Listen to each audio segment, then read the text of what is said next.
हे शूज कशी लाईनिंग ह्या शूजची कुठे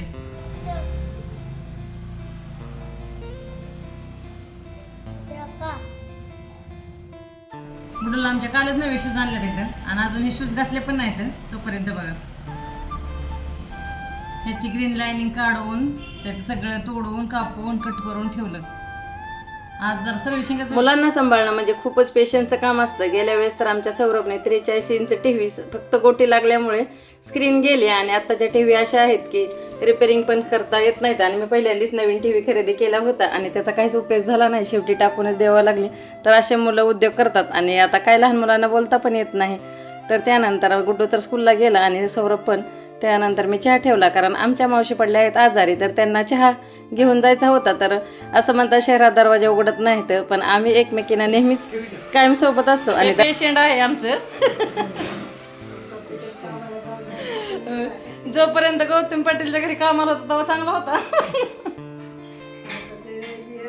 मावशी गौतम पाटीलकडे कामाला जात होते, पण तिचं आता फ्लॅट चेंज केल्यामुळे त्यांना खूप लांब पडते, त्यामुळे ते सोडून आता ऑफिसमध्ये कामाला जातात. तर त्यांना दिवसभर अशा मैत्रिणी भेटायला येतात आणि पार्सल चालू असतात. त्यानंतर गुड्डू स्कूलमधून आला आणि मावशी सासूबाई आल्या होत्या गावानं त्यांना भेटण्यासाठी आणि इतकी हरभऱ्याची छान भाजी आणली होती आणि सगळ्या प्रकारचे लोणचं मसाला सुनबाईसाठी एवढ्या आवडीने घेऊन आले होते आणि ते एवढे छान बोलत होते.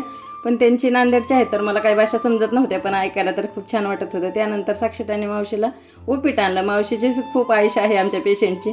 त्यानंतर आता मला करायचं आहे स्वयंपाक. तर संध्याकाळी मी बनवली होती ओल्या मटरची भाजी. आता मटरचा सीजन आहे तर छान अशी भाजी बनवून घेतली.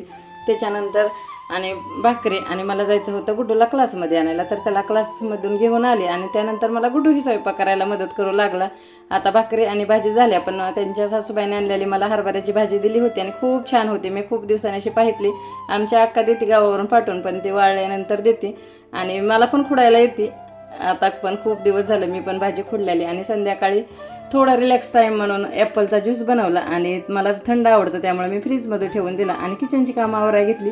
तर असा होता आजचा माझा दिवस आणि आम्ही एकमेकींना खूप मदत करत असतो. तर आम्हीच इथं एकमेकांच्या नातेवाईक झालेला असतो.